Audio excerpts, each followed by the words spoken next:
you struggling with a lack of energy, brain fog or food intolerances? Do you have ME/CFS or long COVID? Do you have anemia, dementia or autism? If so, then you have come to the right place. In this video, we're going to talk you through the protocol that saved Elliot's life, literally. But please be aware, it's not a quick fix, and I experienced some big reactions that Mum will tell you about.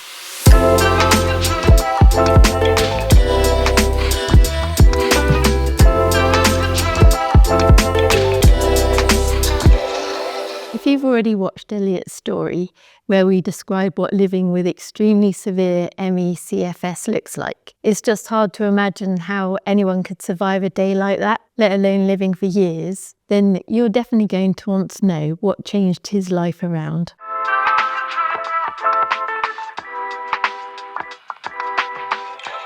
In this video, we're going to share with you the protocol that's been developed by Dr. Greg Russell-Jones that formed the framework that we've used to heal Elliot.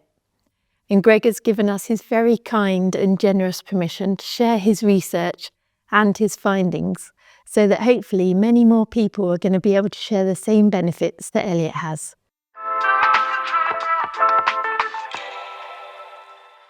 It's really important to let you know that this protocol does start up some really powerful processes in your body. In Elliot's case, because he'd been deficient in the minerals for such a long time, he had to start really slowly and build up from really minute amounts.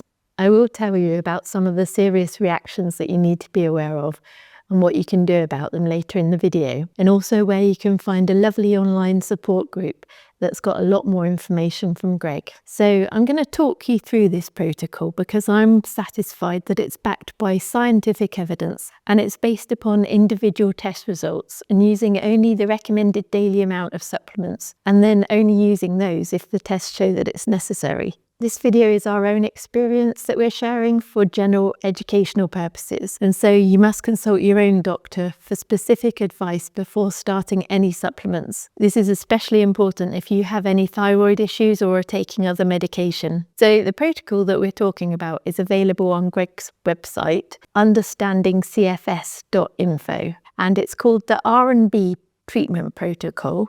The R is for Riboflavin and B is for B12. In our previous video, we delved into how important it is to have the active vitamin B2 because Riboflavin, or vitamin B2, is the key that is needed to unlock a whole host of other vitamins, such as vitamin A, D, K, B1, B6, and especially B12. So just taking vitamin B2 isn't enough. In that video, we discussed the importance of having the minerals iodine, selenium, and molybdenum. Hold on.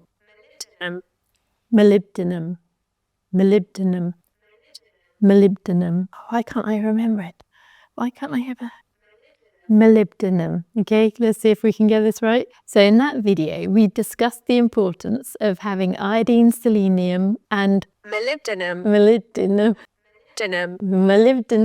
in our diet that activate B2. Greg explains the biochemistry that the two active forms of vitamin B2 are called FMN and FAD. To activate vitamin B2 into these two active forms that our body uses for metabolism, we need good levels of the thyroid hormones T3 and T4. So if you're deficient in thyroxine or T4, due to having hypothyroidism, this can result in low levels of FAD in the body. If your diet is deficient in iodine, you will struggle to make T4. And if you're not eating enough food with selenium, then your enzyme that converts your T4 into T3 won't be working very well.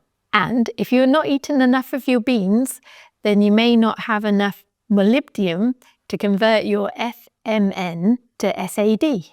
And don't forget that you also need to be getting enough B2 or riboflavin in your diet. Otherwise, you're just going to have low levels of FMN and SAD anyway, and that's going to result in vitamin B12 deficiency. So Greg says that the protocol revolves around a very gradual introduction of iodine, selenium, and molybdenum. The introduction is slow, as in extreme deficiency, simultaneous administration of all three can have very strong side effects. Supplementation with vitamin B2 alone will not work, unless there is sufficient iodine, selenium, and molybdenum. The protocol is dependent upon identification of deficiencies in the hair mineral test analysis and/or thyroid markers. So if you're already sufficient in iodine or selenium or molybdenum as judged by these markers, then you do not necessarily need to supplement the mineral you are sufficient in. But everyone, regardless, does require at least the recommended daily allowance or the recommended daily intake of iodine, selenium, and molybdenum. If you do not get this, then the activation of B2 will be compromised. The ranges listed represent the minimum and maximum ranges of daily intake for a person who is replete in iodine, selenium, and molybdenum. Persons who are deficient may initially need more until they become replete. So, Greg recommends testing before starting the protocol to check which minerals you are deficient in before starting any supplements, as he doesn't recommend taking anything that isn't needed. The 3 main tests that he's looking at are hair, urine, and blood tests. And Greg has kindly provided a lot of information on how to evaluate our test results using his own reference ranges. So please just ignore the lab ranges that are on the tests, especially if they tell you that you are normal. The hair test that Greg recommends is the doctor's data hair toxic and essential elements analysis, which is this one. It's also known as a HTMA. And it's a great way to identify iodine, selenium, and molybdenum deficiencies, as well as all the other important minerals. So, urine test that Greg recommends is the organic acid test, but I'm not going to be talking about that one today anyway. We're also going to look at blood tests. We're going to look at the thyroid tests, are the TSH, T4 and T3, and they test your thyroid function. And those blood tests are standard tests that are easily available, and they show possible deficiencies in iodine and or selenium. They're available as inexpensive home finger prick tests, even in the UK. It's always worth checking to see if you have high thyroid antibodies before starting the protocol, because if you have Hashimoto's or Graves' disease, then you will need the support of your doctor. So if you have any of these tests, please get them out and we'll go through them and we'll go through the protocol. Just a little reminder that the whole purpose of this protocol is to check that your thyroid is working well, and that will allow your body to activate vitamin B2, which in turn will enable your body to use the incredibly important vitamin B12. That's why it's called the RnB Protocol.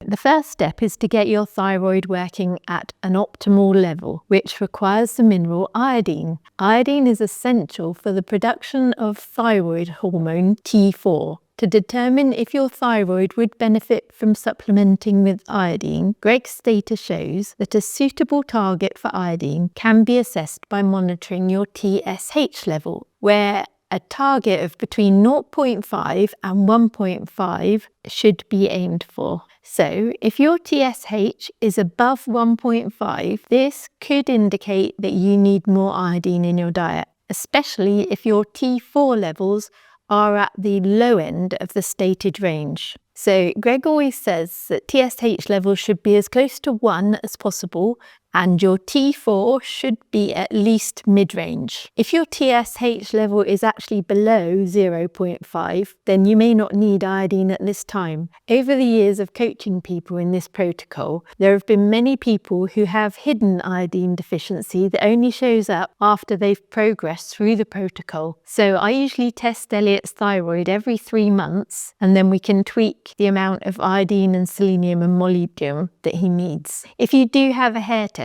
Greg likes the iodine levels to be about 1. As we've already said, please do consult your medical practitioner if you're already on any thyroid medication or have any known thyroid issues such as Hashimoto's. Then your thyroid medication will probably need adjusting as you increase your iodine levels. So Greg advises that the iodine should be in the form of either sodium or potassium iodide. He really doesn't recommend using Lugol's iodine, as he's found from looking at the data that it just doesn't work with your thyroid. It must be iodide. The adult recommended daily allowance of iodide is only 150 micrograms, which is really tiny. Although if you're pregnant or lactating, you will need more than that because it's an essential mineral for your growing baby. And it's essential to have iodine every day. So Greg's recommendation is to start with just 50 UG a day for 1 week. And then in the second week, increase to 100 UGs. And then from week 3 onwards, to have the recommended daily amount of 150 UGs a day. And that is the recommended daily amount of iodine. And I know many fairly healthy people, including myself, have had no problems at all by using these amounts and going straight in at that level. But Elliot was incredibly sensitive to iodine, and I had to crash up the tablets and weigh them out using micro scales in really tiny amounts and just increase it literally at 1 UG a week, or probably slower than that sometimes. But Elliot couldn't cope with more than just a few micrograms increasing at a time. So Greg does produce topical oils which you rub into your skin. So he produces B12, which is what we use, this one. Very good. And he produces the iodide and selenium and the molybdenum. However, in the UK, it's really easy to get hold of 150 UG supplements of oral potassium iodide. I've used all sorts of different versions and they all seem to work. I just get them off of Amazon, and from doing our thyroid tests, I know that they're working. So it's possible to get enough iodine from food, and the recommended daily amount can be found in cod or seaweed. And you can also get fortified products such as iodized bread and iodized salt, but unfortunately not really in the UK. So the amounts suggested in this protocol are the recommended daily amounts that our body needs every day to function. So supplementing this amount shouldn't cause any issues, but it is important to be aware of symptoms of over-supplementing anything that you are taking. And so with iodine, if you have flu-like symptoms, drowsiness or brain fog following iodine supplementation, and if your TSH levels drop below 0.5, then cut back on the iodine supplement. An interesting point to consider here that some foods are called goitrogens because they can disrupt the amount of iodine your thyroid can take up, and that can cause goiters. So another clue that you need more iodine could be that you have a goiter, like I have. I developed a goiter when I was pregnant with Elliot. And do you know what? Not one single doctor or surgeon told me that it could be anything to do with lack of iodine. They just happily took away half of my thyroid, and then the goiter started growing back again when I was breastfeeding. So it's likely that Elliot has been deficient of iodine all his life, which is probably why he was so very sensitive to it. Anyway, there are particular foods such as soy, broccoli, cauliflower, cassava and kale, as well as foods that contain cyanide, such as chickpeas, maize, corn, flax seeds and almonds. And if you have apple juice that's been juiced using the whole apple that includes the seeds, if they're eaten in large quantities, that can have a bad effect on your thyroid. And I do know of people that have had big setbacks in their health that's been reflected in their thyroid labs when they started drinking large quantities of green smoothies.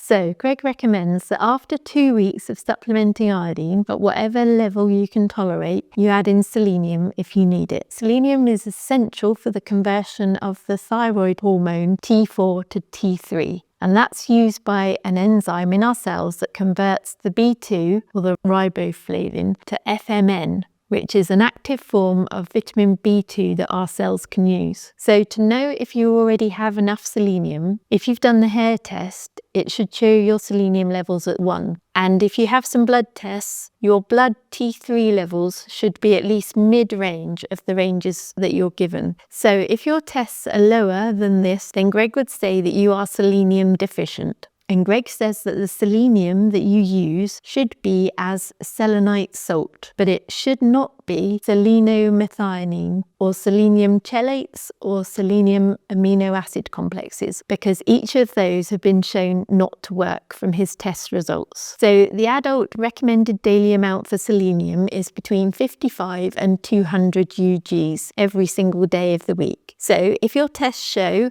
that you are selenium deficient, week 3, you add in 25 UGs of selenium. And then we continue with gradually weekly increases until we reach the 200 UGs UG. And then at this time, you can slightly increase the amount of iodide again, but at a pace that you can cope with until eventually you get to your recommended daily intake. But it can take as long as it takes. You do not have to rush this. And it is really important that you don't rush the amount of the increases of any of these minerals. You have to do it at a level you can cope with. We'll go into more about that at the end. So we use an oral version of selenite, that one, from Vitamin Trend. But Greg says that if you do use a tablet for either selenite or molybdenum, it's really important not to take it with other supplements or food that will mess up your ability to absorb it. So Greg says to avoid taking oral selenite with things like diatomaceous earth, charcoal, fulvic acid, or large doses of vitamin C or citrate, as that can reduce the absorption of selenite. He also says to avoid any source of calcium and also magnesium because these bind up the selenite. So thus avoid giving the material in milk. Similarly, avoid giving the material in acids, particularly vitamin C and citric acid. So if you have a supplement, don't take it with orange juice or milk, because these reduce the selenite and make it non-available. So because of this, Greg does produce a topical sodium selenite that you rub into your skin, and it's very well absorbed and it doesn't interact with food and other supplements, which makes it life a lot easier.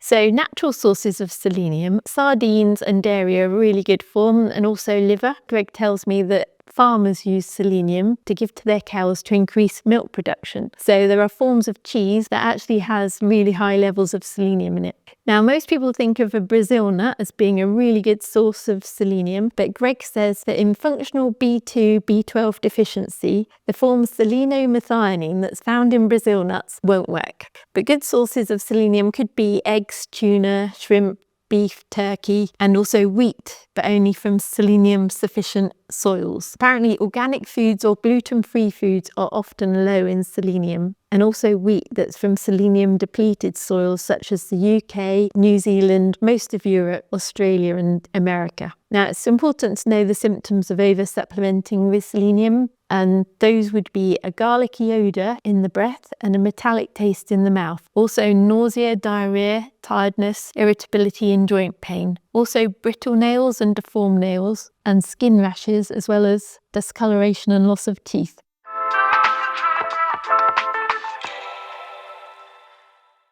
So at week 4 and ongoing, continue with the iodine and the selenium and start with 50 UGs a day of molybdenum and gradually increase to at least 200 UG a day. This is assuming that you're deficient. Greg says some adults have been found to need as much as 300 UG a day. So if your hair test shows your molybdenum as being lower than 0.1, then you are deficient in molybdenum. So I'm just going to add a quick personal experience here that Greg doesn't really talk about using thyroid tests to diagnose molybdenum deficiency. However, my mum's thyroid labs looked as though she had a very overactive thyroid. So mum had really high above range levels of T3 and T4 and incredibly low TSH. And so from these test results, it really didn't look as though she needed any iodine or selenium. So we went straight into supplementing with molybdenum because we'd done a hair test and she looked as though she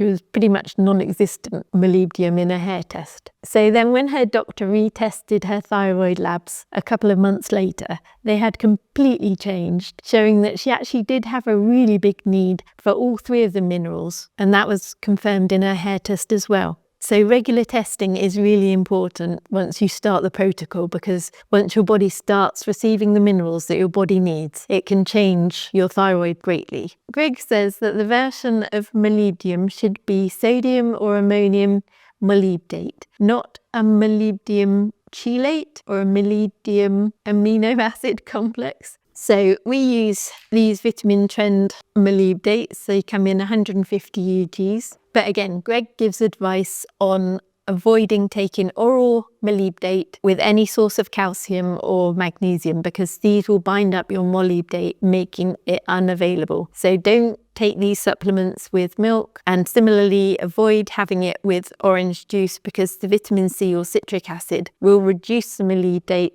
making it non-available. Again, Greg has a suitable topically applied sodium molybdate oil that doesn't matter what you eat with it. And he also has a mixed iodine, selenium and molybdate topical oil that has all 3 minerals in it at child's doses that makes life a lot easier to manage. There are multivitamins that do have all 3 of these minerals in them, but I haven't found one that doesn't also have calcium and magnesium and probably vitamin C in it as well, which when you put all the minerals together, they bind together, making the minerals useless. And Greg can verify that from the test results of people that use multivitamins. They just don't work. Natural sources of molybdenum are found in beans such as lima, white and red beans, also found in oats and animal liver. Greg says that legumes and beans will only grow if there's some molybdenum in the soil. So again, the symptoms of over-supplementing with molybdate would be aching joints, gout-like symptoms, high blood levels of uric acid, poor growth, infertility, diarrhea, lameness, and osteoporosis.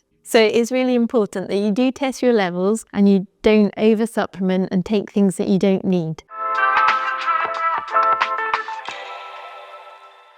So at the same time that you start with the molybdenum at week 4, sorry, I don't know if you can hear that Elliot's playing the piano in the other room, which is wonderful. And if you can hear it, I hope you enjoy it. I'm not sure if you can or not. It's very good. He's playing Bohemian Rhapsody. Anyway, according to RnB Protocol, at the same time that you start with the molly at week 4, it's also time to start adding in vitamin B2 as riboflavin. Greg recommends just using normal riboflavin B2. You just start with 2 milligrams a day and then the next week 5 milligrams a day and then build up to 10 milligrams a day ongoing. And you must also keep going with your iodine, selenite and molybdate. So we just use a low dose B complex supplement that has all the B vitamins in it. I haven't got it here, but we just use an effervescent tablet that we get from the supermarkets. They're cheap and cheerful, but they can be broken up into small pieces, which means that you can spread the dosing throughout the day because Greg says he likes to see bright green urine all day long. And also, if you are very sensitive, you can just use a small part of it and gradually build it up, which makes life easier. When Elliot was very poorly, he was so sensitive, I literally had to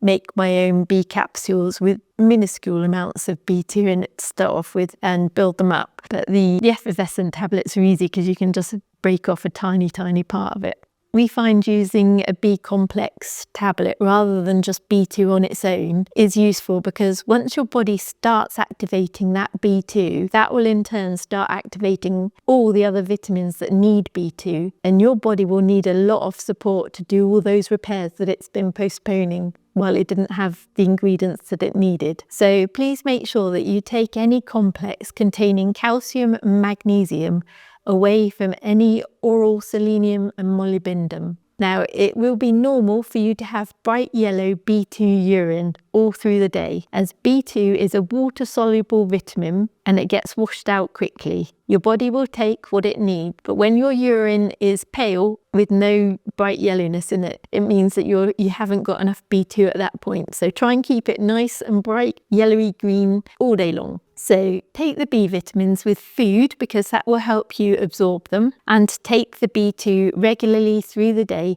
to keep that urine glowing neon yellow all day long.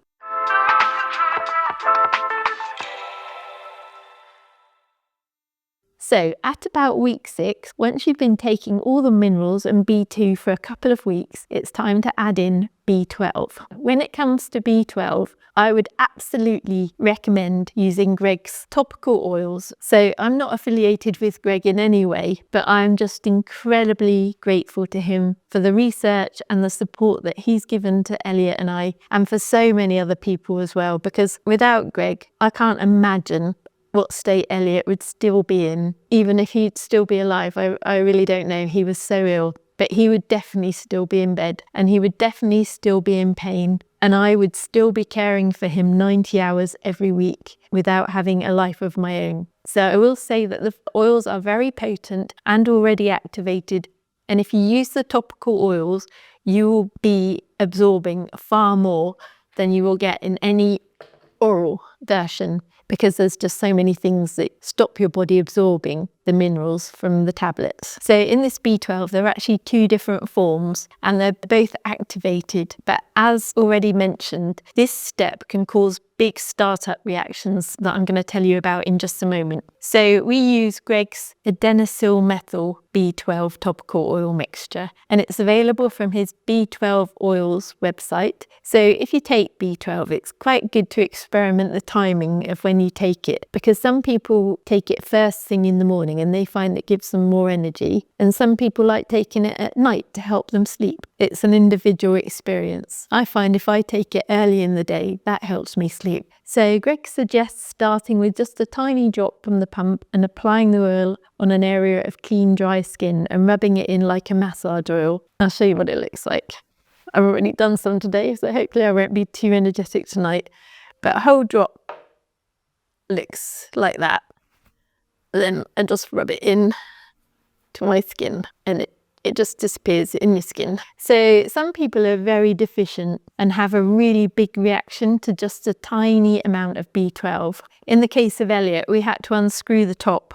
I'll show you. And then I'd just dip a tiny stick in there and put a tiny drop on his skin because he was just so deficient. I wanted him to have a tiny bit. So we had to open the bottle in a dark area because it degrades in light. So just gradually you'd build up to 2 pinhead amounts and then just a small drop and then eventually build up to a full squirt. But you just have to take as long as it takes. It took Elliot several years before he could cope with more than just a tiny amount of B12. So you must keep going with the iodine, the selenium and the molybdenum every day. If you are using the topical oils, it's important to use the B12 in a different location to your iodine oil if you're using that, because that might affect the absorption. So I think it's quite important to know that there are other forms of B12, such as cyano B12 and hydroxy B12, but these are inactive provitamin forms of the vitamin, and they have to be converted by the active B2 for your body to use the B12. So if you are deficient in iodine, selenium and or molybdenum,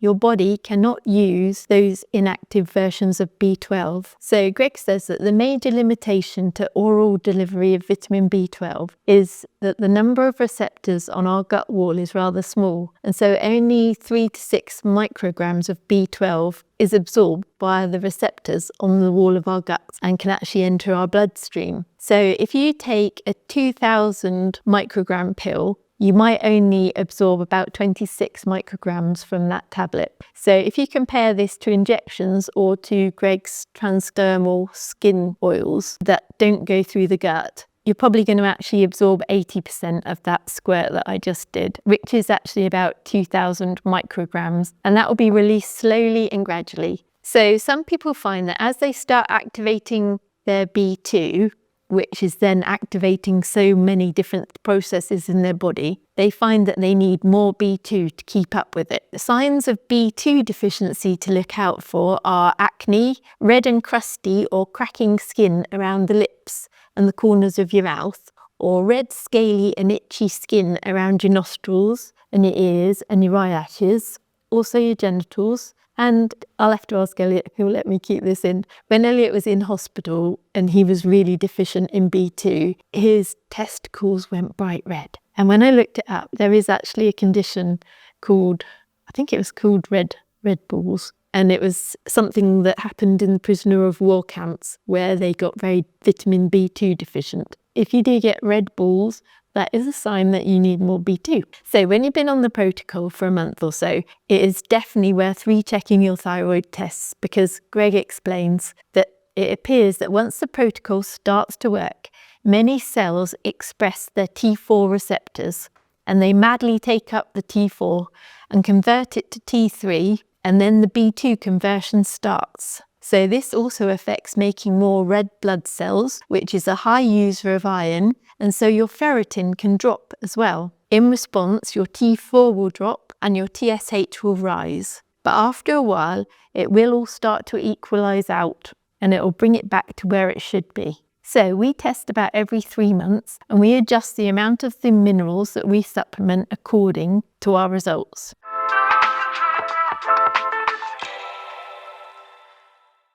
Now let's look at the big startup reactions that I mentioned in the beginning and what we can do about it. So when you start supplementing with any one of the minerals that you're deficient in that leads up to activating your B12, so that's the iodine, the selenium, the molybdenum, B2, iron, folate, or B12, then the cascade from your thyroid to activating the B12 is going to suddenly be ignited. And that could possibly suddenly turn on your adrenaline production, which hasn't probably been working very well up until now. Also, the adrenaline symptoms don't always start up straight away. With Elliot, it always took about 4 days before his adrenaline really started to become unbearable for him. These issues can just sneak up on you really quickly. So it's really important that you're aware if you start feeling adrenaline, what the symptoms are. And if you do find that the adrenaline is a big problem, then you need to really cut right back on the amounts of the minerals or the B12 that you're using to a very, very small amount. If you're very consistent with your dosing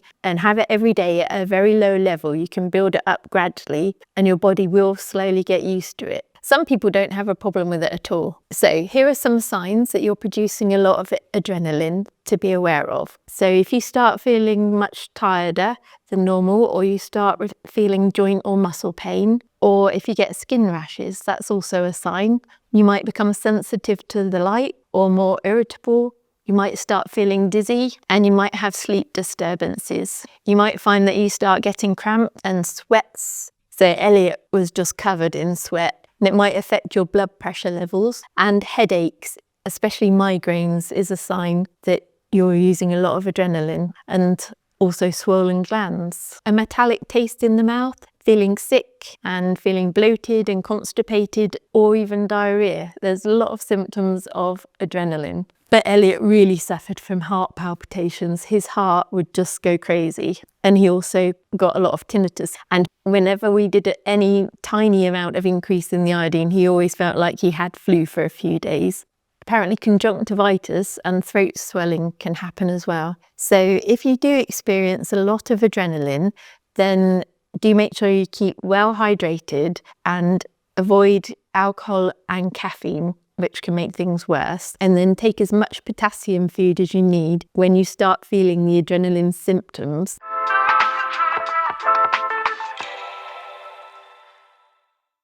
And this can cause really big problems with your potassium levels if you have lots of adrenaline, which is what was Elliot's problem.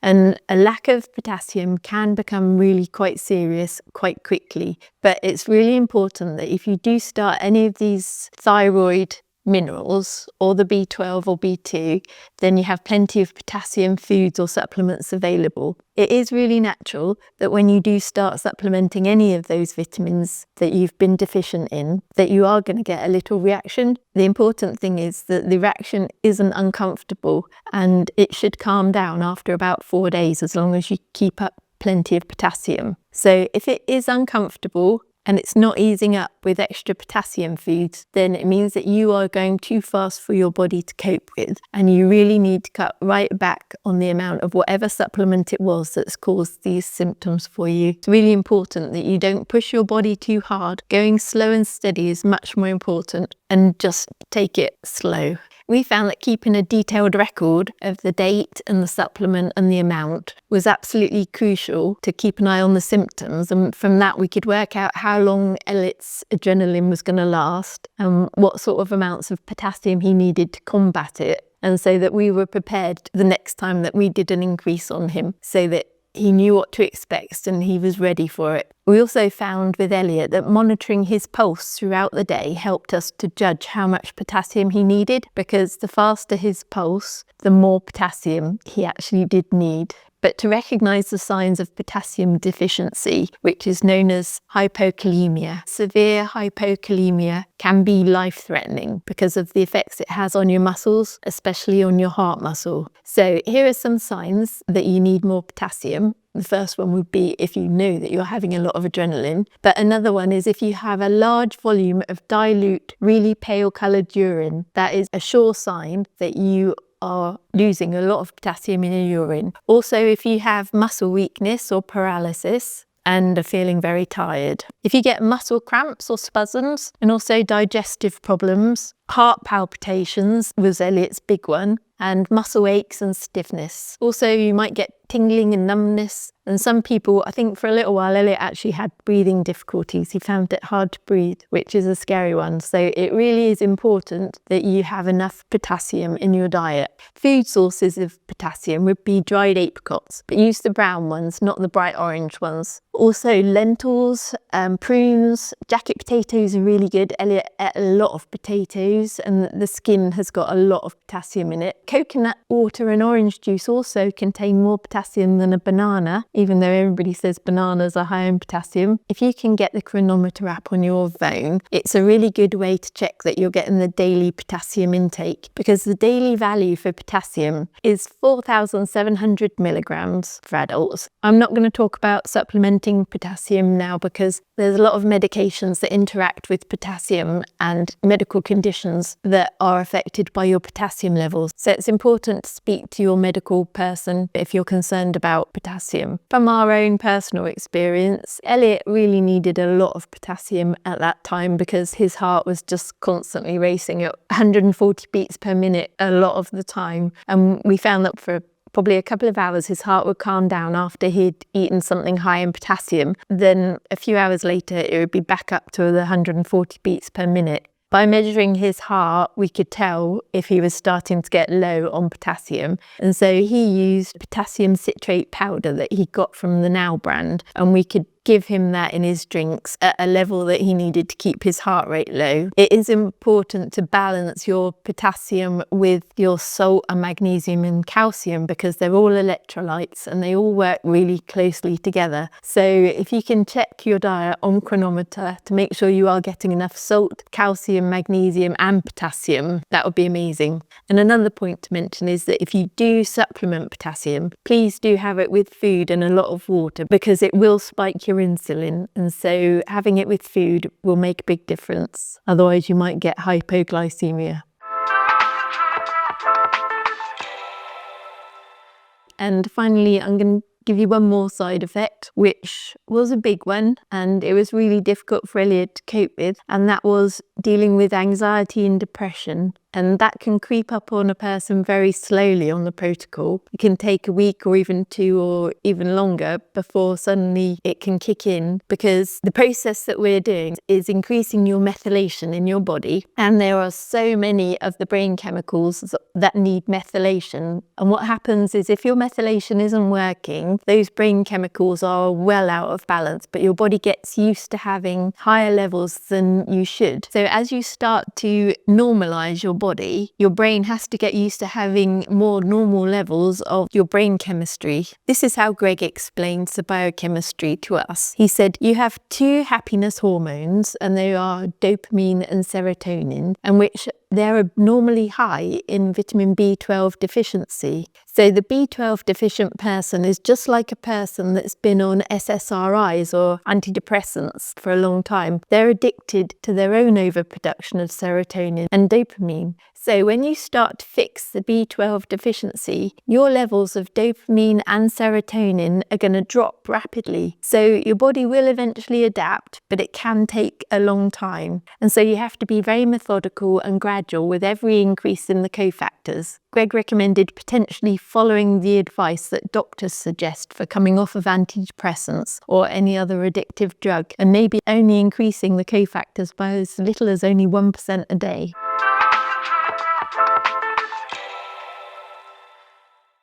And so the big question that I know you want to know is, how quickly is this going to work? And the answer really does depend on how deficient you've been and for how long you've been deficient. Because I know people that have completely regained their health in literally just a few months, but on the other end of the scale was Elliot. And Elliot's likely been deficient of the iodine and B12 probably all his life. And so it's taking him years, and it's something we're still working on. But because B12 deficiency can cause such severe damage to your nervous system, it's not going to be a quick issue to fix. But The good news is that it can be done. If you'd like support to help you with this protocol, there is a really lovely group. It's a private Facebook group and it's called Understanding B12 Deficiency. And in that group, we've actually produced a PDF guidebook that has all the information that we've discussed. So you can get that guidebook if you join the group, or if you'd like me to email it to you, just click on the link in the description and I'll ping it over to you. So I really hope it is of value to you, because we're coming out of our comfort zone to do this, but we feel the information is just too valuable not to share, because it's just made such an amazing difference to us.